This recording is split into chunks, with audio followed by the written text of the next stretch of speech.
Bismillahirrahmanirrahim. Assalamualaikum warahmatullahi wabarakatuh dan salam sejahtera kepada seluruh rakyat Malaysia yang dikasihi sekalian.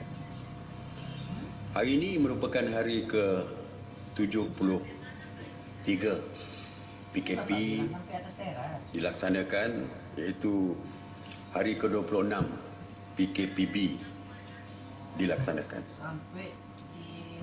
Dan seperti biasa saya akan mulakan dengan laporan mengenai tindakan Task Force Operasi Pematuhan.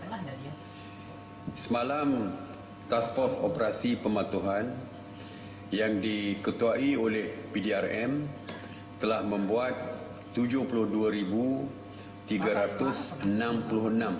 pemeriksaan bagi memantau dan menguatkuasakan SOP PKPB di seluruh negara. Sebanyak 5,028 pasaraya, 5,184 restoran, 776 penjaja dan 1,140 kilang serta 3,977 bank telah diperiksa. Pemeriksaan juga telah dibuat di 1,160 terminal pengangkutan darat, 194 terminal pengangkutan air dan 122 terminal pengangkutan udara. Pasukan Task Force Operasi juga telah memeriksa sebanyak 25,218 buah kenderaan persendirian, 1,754 kenderaan awam dan 574 vesel. Turut diperiksa adalah 2,234 pasar awam, 4,165 tempat ibadah, 1,760 tempat riadah dan 454 tapak binaan. Sebanyak 3,395 pasukan pematuhan telah membuat pemantauan dan melibatkan seramai 19,308 anggota. PDRM juga telah mengadakan 149 sekatan jalan raya rentas sempadan negeri di seluruh negara dan telah memeriksa sebanyak 252,799 kenderaan. Sebanyak 434 kenderaan cuba merentas negeri atas alasan mahu pulang ke kampung dan telah diarahkan berpatah balik. Kalau kita lihat, jumlah ini telah pun berkurangan berbanding dengan hari sebelumnya, iaitu 842. Negeri yang mencatatkan cubaan rentas negeri untuk pulang ke kampung yang tertinggi adalah Kedah 87, Negeri Sembilan 83 dan Melaka 59. Semalam PDRM telah menahan 114 individu di atas kesalahan ingkar arahan PKPB. Dari jumlah tersebut, seramai 86 individu telah pun diremand, manakala 28 individu diberikan jaminan polis. PDRM juga turut mengeluarkan kompaun kepada 433 individu di atas pelbagai kesalahan engkar SOP PKPB ini. Tiada kompaun dikeluarkan oleh PDRM di atas kesalahan ziarah Aidilfitri. Alhamdulillah. Hari ke-4, ke-5 ni saya percaya tidak ada lagi lah ziarah. Sebanyak 114 kompaun dikeluarkan di lapangan, yang mana 108 dikeluarkan di sekatan jalan raya. Seperti saya sebutkan tadi, banyak lagi yang diarahkan berpusing balik dan mereka lah yang dikenakan kompaun ini. Justru sekali lagi saya ingin ingatkan supaya berikan kerjasama kepada pihak berkuasa dengan mematuhi setiap arahan dan setiap SOP yang dikeluarkan oleh kerajaan. Kerana pihak polis tidak akan teragak-agak untuk mengambil tindakan kepada mereka yang ingkar. Mengenai sanitasi awam, di bawah kawal sulia KPKT, sejak 30 Mac telah melakukan 7,215 operasi sanitasi yang merangkumi 131 zon, termasuk di 36 zon kuning dan merah. Sebanyak 10,800 premis telah disanitasi yang terdiri daripada 2,630 pusat perniagaan, 3,943 bangunan kerajaan, 1,581 kawasan perumahan termasuk PPR, 2,297 tempat awam dan 349 pasaraya. Semalam, sebanyak 71 operasi sanitasi yang meliputi 48 zon di 11 buah negeri, iaitu 20 operasi di Johor, 20 operasi di Sabah, 13 operasi di Johor, Melaka 12 operasi, Sarawak 8 operasi, Kedah 7 operasi, Pahang 4 operasi, Terengganu 3 operasi serta 1 operasi di Perlis, Negeri Sembilan, Selangor dan Labuan. Mengenai pengurusan pusat kuarantin, sehingga jam 8 pagi 29 Mei, jumlah keseluruhan pusat kuarantin yang masih aktif di seluruh negara adalah sebanyak 270. Dari jumlah tersebut, kini 178 pusat kuarantin yang masih digunakan untuk menempatkan 13,230 person under surveillance, manakala ataupun PUS, manakala 92 pusat kuarantin bersiap siaga untuk diaktifkan jika diperlukan. Semalam, seramai 1,131 rakyat Malaysia telah pulang ke tanah air dari Singapura, Indonesia, Thailand, China, Mesir, Laos, Jepun serta Belanda dan telah pun dikuarantin secara wajib. Seramai 44,253 rakyat Malaysia yang telah pulang ke tanah air sejak 3 April 2020 dan mereka telah pun dikuarantin secara wajib. Dan sehingga hari ini, seramai 34,982 individu telah pun selesai menjalani kuarantin wajib mereka dan telah pun dibenarkan pulang ke rumah masing-masing. Mengenai barang keperluan asas, semalam penguatkuasa KPDN HEP telah membuat pemantauan ke atas 25 jenis bekalan barangan di 886 premis perniagaan, iaitu 674 melibatkan peruncit, 178 pemborong dan 34 pengilang. Secara keseluruhannya, bekalan keperluan makanan adalah mencukupi dan mampu untuk menampung keperluan di seluruh negara secara berterusan dan mudah diperoleh. Ini berdasarkan kepada pemeriksaan yang dibuat oleh KPDN HEP di premis-premis perniagaan yang saya sebutkan tadi. Manakala untuk peringkat pengeluar makanan, Kementerian Pertanian dan Industri Makanan juga telah membuat pemantauan dan melaporkan bahawa bekalan makanan di peringkat pengeluar juga adalah mencukupi dan mudah diperoleh. Oleh itu, rakyat tidak perlu rasa bimbang, tidak perlu rasa gusar kerana bekalan makanan keperluan adalah mencukupi bagi menampung keperluan seluruh rakyat di negara kita. KPDN HEP juga melakukan tindakan memantau SOP. Semalam mereka telah melakukan sebanyak 1,561 pemeriksaan. Pemeriksaan KPDN HEP mendapati 1,455 premis mematuhi SOP yang telah pun ditetapkan. Sebanyak 101 premis telah diberikan nasihat dan 5 premis diberikan amaran di atas ketidakpatuhan.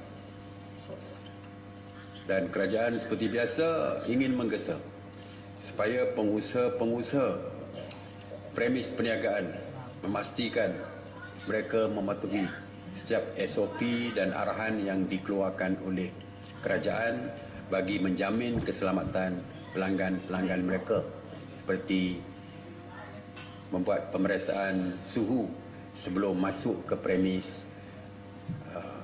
menggunakan hand sanitizer kepada pelanggan-pelanggan mereka. Begitu juga dengan jumlah pelanggan di dalam tersebut.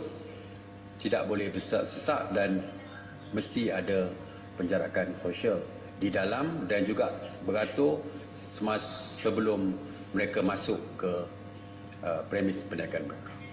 Begitu juga dengan pelanggan-pelanggan mereka juga perlu mematuhi setiap SOP yang dikeluarkan oleh kerajaan. Dan sekali lagi saya ingin ingatkan, jangan bawa anak kecil dan warga emas sewaktu membeli belah. Mengenai penghantaran pulang pelajar-pelajar IPT dari 27 April sehingga hari ini, KPT ataupun Kementerian Pengajian Tinggi telah menghantar pulang seramai 54,656 pelajar IPT yang berada di kampus-kampus kepangkuan keluarga masing-masing. Semalam, KPT telah menghantar pulang 287 pelajar melalui satu penerbangan daripada Kuala Lumpur ke Kota Kinabalu.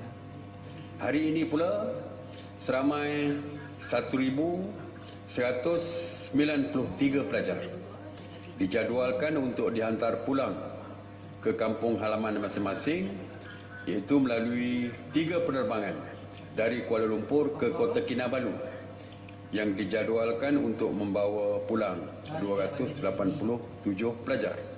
Dan turut dijadualkan penerbangan hari ini adalah dari Kuala Lumpur ke Sibu yang akan membawa pulang 166 pelajar dan satu penerbangan dari Kuching ke Kota Kinabalu yang akan membawa pulang 166 pelajar. Dan suka saya jelaskan bahawa pelajar-pelajar yang dihantar pulang, sebelum mereka dibenarkan pulang, mereka akan melalui swab test di universiti masing-masing. Jadi itu saja yang saya nak sampaikan hari ini. Terima kasih. Sekali lagi seruan saya, terus kekal di rumah bagi terus kekal selamat. Stay home, stay safe. Saya buka kepada soalan. Assalamualaikum Datuk Seri, saya Rosmalis dari Bernama. Ini mengenai parti, ada sesetengah majikan atau ejen mengambil dan memegang dokumen pekerja asing, menjadikan mereka ibarat parti tanpa dokumen. Ini juga antara punca terdapat ramai parti di negara ini. Adakah tindakan majikan ini dibolehkan dan jika tidak, adakah kerajaan akan mengambil tindakan ke atas majikan terbabit? Ya. Sebenarnya tangkapan parti jika berlaku tidak ada kena-mengena dengan mereka yang mempunyai dokumen pekerjaan. Yang kena tangkap tu betul-betul tak ada dokumen tu. Ya, jangan ragu. Sebab memang betul sepatutnya majikan tidak boleh memegang dokumen. Ya, sepatutnya. Tetapi ramai yang majikan merasa tidak yakin kepada pekerja mereka, takut mereka lari dan sebagainya. Ya, Walaupun bagaimanapun untuk menggantikan dokumen sebagai pengenalan diri jika mereka keluar, majikan mengeluarkan kad yang dipanggil I-Card. Bagaimana hasil? I-Card ini adalah kad pengganti diri. Mana bilang begitu? Mana jika ditahan oleh pihak berkuasa, sama ada pihak polis ataupun pihak Download Jabatan Imigresen, taman mereka KPP yang boleh menunjukkan Siaran iCard ni, tersebut boleh tak lihat kepada pihak Live, berkuasa. eh? Jadi live kasih kelakar. tentu saja Share mereka kan? tidak boleh dianggap sebagai Lalu parti share lagi lah Facebook. kerana mereka mempunyai Live iCard. Facebook pun. Sida Walau share manapun ada juga majikan yang yakin kepada pekerja mereka yang tidak akan melarikan diri. 56 pelajar IT Setengah itu je telah juga diantar pulang. diberikan dokumen perjalanan yang menunjukkan mereka adalah Dalam pekerja bahas mahasiswa di internasional. syarikat-syarikat yang berkaitan. Jadi Pelajaran tidak dia. timbul isu seperti itu kerana pengenalan diri memang diberikan kepada pekerja-pekerja yang masuk secara sah Aku cuba sebagai pekerja di negara kita. kasihku. Okey. Assalamualaikum Datuk Seri, Afiq daripada Bernama. Datuk Seri, sebelum ini kelonggaran merentas negeri diberikan kepada suami atau isteri yang berjauhan. Sekarang juga trend penularan COVID-19 dalam masyarakat sudah menurun. Jadi adakah kemungkinan perjalanan rentas negeri ini dibolehkan selepas 9 Jun? Sekian, terima kasih. Ya, 9 Jun belum sampai lagi. InsyaAllah kita akan bincang bila sampai sebelum akhir PKPB ni kan. PKPB ni tamat 9 Jun. Jadi kita semalam ada viral konon-kononnya kita sudah tetapkan sambungan PKPB ni dengan berbagai-bagai SOP, berbagai-bagai premis perniagaan-perniagaan yang dibenarkan dan berbagai-bagai lagi. Itu sebenarnya fake tu. Fake news. Jangan percayalah. Sebelum MKN, kalau nak cek betul-betul SOP dan sebagainya, cek di dalam website MKN. Ada very clear perkara-perkara yang dibenarkan, di mana industri ataupun perniagaan, sektor perniagaan yang dibenarkan, semua ada dalam website MKN. Jadi semalam tu tidak betul dan kita akan putuskan apakah akan ada sambungan. Kita akan putuskan kemudian kalau dan juga SOP yang berkaitan, termasuklah SOP yang berkaitan dengan rentas negeri, suami isteri yang kita panggil dulu weekend husband atau weekend wife ni, yang balik hujung minggu ni. Tapi bila kita buka dulu, tak ramai juga yang memohon. Mungkin dia nak balik raya lah, dia tunggu lepas sebelum raya. Tiba-tiba kajian kata tidak dibenarkan rentas negeri sebelum raya tu. Jadi menyebabkan mereka tidak boleh balik. Jadi kita faham, saya pun menerima permohonan hampir setiap hari daripada suami ataupun isteri yang terpisah. Jadi insya-Allah kita akan tengok perkara ini. Ya, kalau kita rasa kita akan boleh membenarkannya, maka saya akan umumkan untuk membenarkannya. Tapi tarikh itu tunggulah sementara waktu ini. Ya. Okey. Datuk Seri, berkenaan pelajar-pelajar yang dapat panggilan temuduga di Universiti Awam yang perlu merentas negeri dalam tempoh PKPB, adakah rentas negeri dibenarkan untuk tujuan ini? Okey. Kita memang tidak benarkan rentas negeri. 2 hari lepas pertanyaan tentang yang nak menemuduga kerja. So kita kata melalui online juga. Sama juga dengan pelajar. Pelajar pun boleh menemuduga, membuat temuduga tersebut melalui online. Dan perkara ini telah pun dilaksanakan sebenarnya. Dah pun berjalan. Dengan universiti-universiti ini dah pun melaksanakan, iaitu secara online. Sejak bulan April perkara ini telah pun dilaksanakan. Jadi interview secara online. Mungkin ada persoalan, bagaimana pula kawasan yang tidak ada internet penetration di setengah-setengah kawasan luar bandar. Universiti telah pun membenarkan, iaitu gunakan handphone untuk membuat video. Buat video dan submit kepada universiti mereka. Jadi zaman sekarang ni tak mesti interview secara bersemuka saja, tapi boleh digunakan secara maya dan sebagainya. Jadi gunakanlah secara maya Kalau untuk midang kata. okey. Beja datang Soalan saya ketemuan wakil nanti. Bernama, Datuk Seri, bagaimana kita nak kena pasti Dalam pekan doang tahun ketemuan pekaling nane ke tedo-tedo adakah melalui tanda nama atau wristband ke? Parti ni bila dia dah habis, dia suruh masuk dalam depo.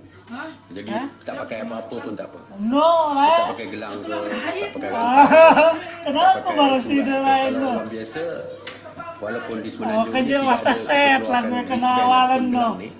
Tetapi surat daripada doktor tu boleh digunakan untuk tunjukkan bukti Ketemu sekilas, ndek bedai. negatif ini. Tetapi kalau parti, kalau nak kata parti ya, fokus jadi parti ya. Warga asing dan parti. Kalau warga asing kita ada keluarkan surat daripada doktor. Saya rasa you all pun pernah pergi ke membuat COVID, membuat swab test. Biasanya dia akan dikeluarkan surat yang menunjukkan mereka telah pun negatif. Reasonnya kerana walaupun dah pakai wrist gelang tu selepas swab test, tetapi ada juga di kalangan yang mereka yang dah pun test negatif selepas beberapa hari, 14 hari ke ataupun selepas itu dia kena lagi masih lagi positif apabila membuat test dan sebagainya. Kalaulah mereka itu merupakan tanda yang menunjukkan mereka negatif misalnya, kemungkinan besar mereka tidak lagi negatif, mungkin positif kalau di test mula. Tapi kerana mereka dah ada tu, mereka tak perlu test lagi. Seolah-olah menunjukkan mereka itu negatif selama-lamanya. Belum tentu. Sebab itu Kementerian Kesihatan di sini tidak mengeluarkan atau mewajibkan mereka yang tamat tempoh dan telah pun membuat test swab test memakai gelang tu untuk membuktikan mereka itu negatif. Jadi surat sudah pun memadai untuk menunjukkan, dan negatif sekali test belum tentu mereka itu negatif juga selama-lama. Tetapi dari segi parti saya rasa tak perlu bimbang kerana mereka terus dimasukkan ke depo selepas saja mereka tamat membuat salinan ataupun tempat-tempat khas yang disediakan oleh kerajaan.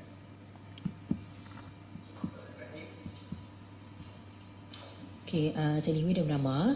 Berkenaan dengan didapati ramai yang berkumpul di kawasan-kawasan awam untuk mengambil gambar ketika sambutan Aidilfitri, dan ada yang berkesempatan untuk berkelah di taman-taman awam akibat ziarah raya tidak dibenarkan sepanjang PKPB, dan semalam juga Taman Tasik Titiwangsa juga telah ditutup akibat terlalu ramai pengunjung. Jadi bagaimana taman-taman awam lain, adakah tindakan yang sama akan dikenakan untuk menutup sekiranya ada crowd yang begitu ramai sepanjang PKPB? Okey. SOP yang dikeluarkan oleh kita jelas, iaitu mana-mana tindakan yang boleh menyebabkan perkumpulan ramai. Itu adalah salah kerana ianya terletak di bawah negative list ataupun senarai yang terlarang. Okey. Dan kuasa menutup itu seperti Tasik Titiwangsa dan sebagainya adalah kuasa daripada pihak berkuasa tempatan. Itu hak pihak berkuasa tempatan lah untuk mengambil tindakan menutup apabila melihat bahawa SOP telah pun dilanggari kerana berkumpul lebih daripada yang sepatutnya. Jadi itu saya serahkan kepada PBT. Kalau di KL ni tentu sajalah yang boleh dibuat. Jadi kalau ada tempat lain pun terserah kepada PBT masing-masing lah untuk membuat keputusan menutup atau tidak. Alright. Okey, terima kasih. Assalamualaikum warahmatullahi wabarakatuh. Pergerakan kawalan pergerakan pembatas Dina apa? Dina TKTB. Tahu, ngeser-ngeser dia tahu baru dia ketawa nih. Apa ya? PKPB ini tua kan?